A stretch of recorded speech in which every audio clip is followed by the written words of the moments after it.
for you, what was the one thing that you didn't expect? Ooh, wait a minute. Okay. I want a person. Okay. So the person looking at it comes into the screen. Okay. All right. I've got a thought. One thing about me personally, I have not been in school or a program for a very long time. So even making the decision to apply for the program was a very big decision. And one of the things that I was quite nervous about is, can I be an online learner? Now, certainly I work with students that have challenges with student success and being online learners. And what I found in the program is that the way it's designed online is something that is doable. You have the opportunity to balance what you're doing professionally every day as a full-time job, as well as what your family responsibilities are, and to be able to actually be successful academically in something that you've always dreamed of doing. If I can get your first and last name and proper spelling of both. Okay. Naomi De Winter. It's Naomi DE capital WINTER. And your position? I'm the Dean of Student Services at North Central Michigan College. Okay. And you're in the first? I'm in cohort 1. First cohort, yeah. Okay. Who's the man behind the camera? They don't need to know. Right. Whenever you're ready. Okay. The reason I chose the program about a year ago was on the basis of relevance and on the basis of the type of program that it is. I am currently the Dean of Student Services at a small community college, and I have responsibilities for many, many divisions. It was important that I more deeply understood the issues that are going on in areas such as financial aid, Disabilities Act, all of the federal guidelines coming on.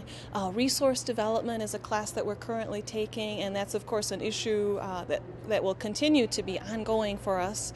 I have been able to pull the information that we've learned from these courses to become a more informed leader with my staff, to share information, articles that we've received, training that we've received. For example, I'm the one of the co-chairs for our Achieving the Dream core team.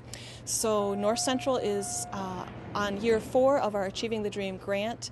What we're trying to do is become a significant community college beyond achieving the dream, and that was a concept that we just learned in our last course. So we were able to put that out to the other core team members and talk about that concept that goes beyond the grant into the importance of the community college in the community.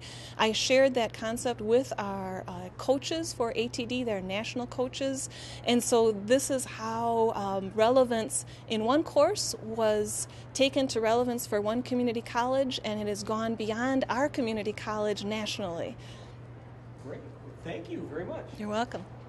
Last name and proper spelling of both. Okay. My name is Mary Yancho, MARIYANCHO. And your current position? My current position, I am an adjunct faculty member at Mott Community College, as well as a student advisor. And you're in the first? I am in the first cohort.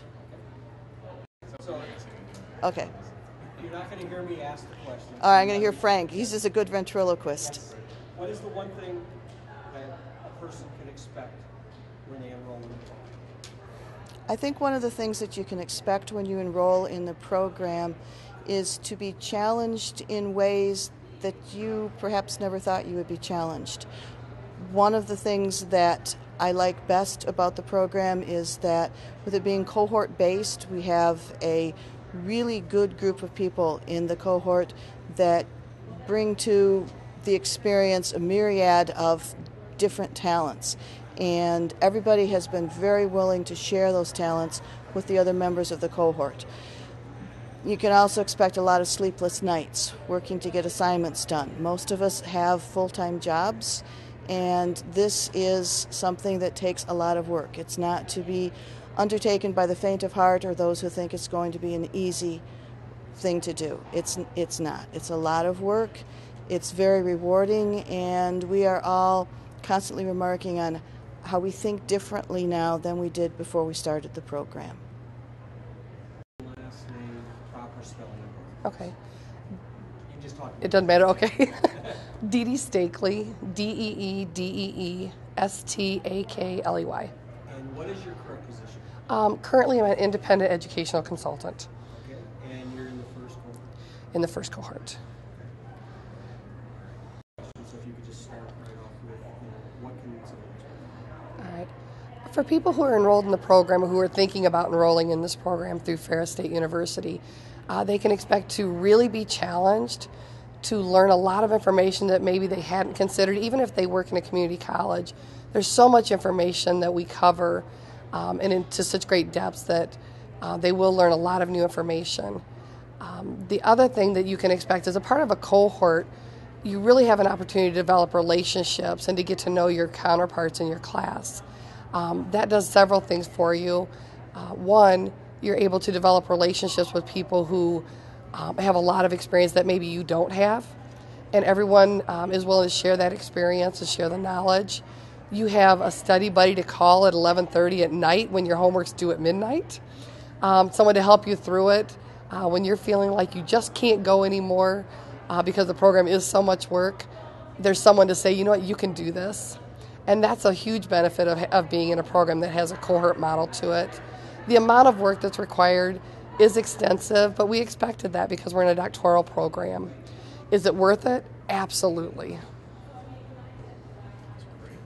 Actually, if you want to go, she's going to look right at me this time. Oh, yeah. So if, Oh, I am? Okay. Yeah, if you want to, is there anybody else you can get? Everyone's here.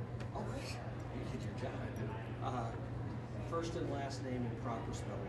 Okay. And look at the camera or look at who? Right, for this, you just, Okay. Is this my own reference for later? If I can put faces with names and etc. Okay.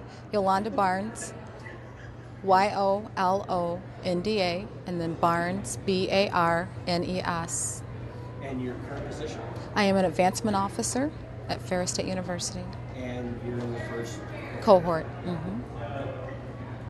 With that, we're going. What advice would you offer? Yes. People, and why Ferris? Why Ferris?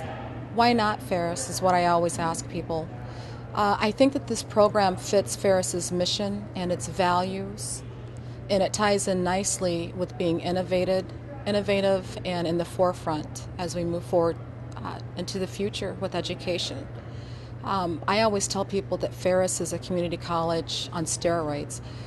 We definitely have a lot of two-year programs, certificates, minors and majors, just like any other four-year institution, but we also mimic and look a lot like a two-year institution as well. The question that you had asked in regards to what could I share with others in regards to this program is that be prepared to be very, very, very challenged. One of the things that I think all of the cohort, and if I could speak on behalf of them, is that we've learned about time management. I think a lot of people see this program as being for people who work, and it's based on that, yes, but you do have to have some time commitment set aside. Okay? Yeah. We just told her not to jump. Oh, I won't. She says, I need to be a little more. It's not worth it. And she says, unless there was free beer. And I said, okay. I like her already. Can I get your first and last name and proper spelling of both? Sure. Cindy Seel, Cindyseel. And your current position? I am the lead instructor for Health Information Technology at Southwestern Community College. And you are in the first? Yes. So, Cindy, as far as yours is, what is one thing, and talk about the professor side of it, if you would. You're not going to hear my question, so if you can just kind of lead off with, what the professors write in this program, or however you want to. I'm not going to put words in your mouth. Okay. Whatever you're ready. I think as far as the doctorate in community college leadership at Ferris State University, the professors really bring a practical experience. We have usually someone from the Ferris side and then someone who is either a retired president or an acting president, and they can really bring a down-to-earth, everyday operational view to the many concepts that we study. What's your first and last name and proper spelling of both? My name's Joe Vitanza, Joe. Last name is Vitanza. And your current position? I teach information technology at Southwestern Michigan College. And you're in the first grade? Yes. Right at Frank, and yours was, what advice would you offer to people considering enrolling in the program of this? Pursuing a doctorate has been something that I had wanted to do for a long time, and I became aware of the doctorate in community college leadership at Ferris about a year and a half ago, and decided to pursue it for a number of reasons. Number one, it was right in line with my future goals of working in community college leadership. It really appealed to me that it was going to be a cohort program, and that has really turned out to be an advantage. I'm building a network of fellow community college professionals that I know will carry on into the future, and I'm learning from those people in addition to learning from my instructors. And also it appealed to me that it was a 3-year program and that the dissertation was built into the process. I've known a lot of individuals that have gone for their doctorate and they have not completed their dissertation after the program was over, and so I liked the process that it was going to be built in and that I would be pursuing my dissertation along with my coursework, and it's worked out really well for me. Thank you very much. Okay, thanks.